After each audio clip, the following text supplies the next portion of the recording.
ប៉ុណ្ណាគាត់គិតថាអញហ្នឹងស៊ីបាយនឹងត្រឡោកតែគ្រាន់ថាសូមបីតែអញទៅដល់ចកាកស៊ូពុបសូមឲ្យអាមេកាកស៊ូលាក់ទាំងលេខមេកាអីដែលអញនិយាយប្រាប់ហ្នឹងដូចអញនិយាយប្រាប់សាច់រឿងហ្នឹងបំពីលេខមេកាអីហ្នឹងមិនអោយអញទេដល់អញថ្ងៃអញលក់ហ្នឹងអញទៅថតចកាកស៊ូហ្នឹងអញថតទុកអីថតទុកមើលថាអាហ្នឹងជារបស់ដែលអញពីមុនអញជាម្ចាស់វាអញស្ដាយសំណោះវាដែរមិនមែនអត់ស្ដាយសំណោះទេហើយទៅជួបមេកាហ្នឹងមេកាគេនិយាយថាងាប់ហើយបងបើមួយខែបងឯងបានប៉ុន្មានដែរគេសួរអញ្ចឹងគេថាងាប់ហើយបើបងឯងនេះវិញខ្ញុំមួយខែ300ក៏ខ្ញុំហ៊ានជួដែរគេឲ្យយើងមួយខែ300បើមួយខែអញបានតែ300ឯងទៅលក់ទៅអីអញរយធីផ្សេងដោះបាត់ហើយរួចថ្លៃផ្ទះជួនៅអី300ហ្នឹងមករួចថ្លៃផ្ទះជួនៅបាត់ហើយអញ្ចឹងប្តីមកបងធនាគារទៅវារួចបាត់ហើយតែដល់ពេលអញ្ចឹងហ្នឹងហើយមួយទៀតរឿងប្រពន្ធគេហ្នឹងសតថាស្អីគេមើលអីគេមើលចកាឲ្យគេគ្មានបានប្រយោជន៍អីជ្រះលុយអញរាល់ថ្ងៃគ្មានដឹងសាច់កាថាបានលុយមកពីណាទៀតជ្រះលុយគេរាល់ខែអញចង់ប្រើពាក្យអាក្រក់ចេះអញ្ចឹងបានអញ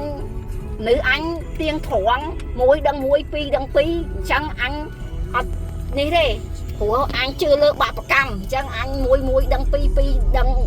ឲ្យច្បាស់ប៉ុណ្ណាឲ្យច្បាស់ប៉ុណ្ណឹងអញអត់ចេះប្រឡែងប្រឡប់ទេទិញថាទិញច្បាស់ថាច្បាស់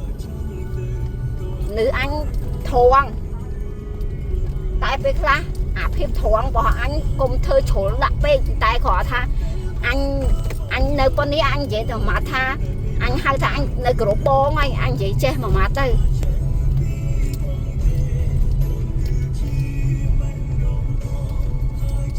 ហៅថាអញចិត្តដាច់ហី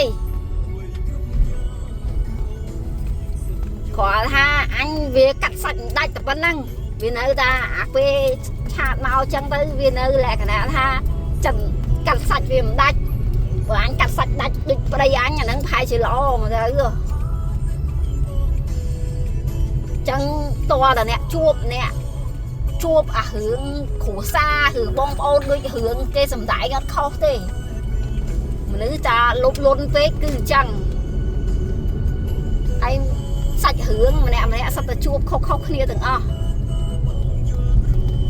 អាមិត្តភ័ក្ដិនេះមួយឲ្យខ្ចីលុយទាំងពាន់ហ៊ានឲ្យខ្ចីទាំងអត់ហ៊ានប្រាប់ប្តីទេឲ្យលុយខ្ចីចុងក្រោយគ្រាន់តែយើងពឹងវាវិញអត់ទាំងពឹងអីផងគ្រាន់តែពឹងទឹកចិត្តតាវាឆ្លើយថាវាមិនហ៊ានព្រោះគិតមើលអាហ្នឹងបើអញចាស់ចាំក្នុងវិជាអញជួបហើយអញបានអញយល់ថាពិភពលោកនេះតង់និយាយថាមានអីក្រៅពីយើងទីពឹងខ្លួនឯងទេមានណាជួយយើងទេនិយាយទៅមកអត់ផឹងហ្នឹងអញគិតក្នុងចិត្តខ្លួនឯងហើយគាត់ដែរមិនបានអីគាត់ចេះខ្មាស់ខ្លួនគាត់ដែរថាអញការមកទៅ10ឆ្នាំតែមករលុយអញសឹងរហូត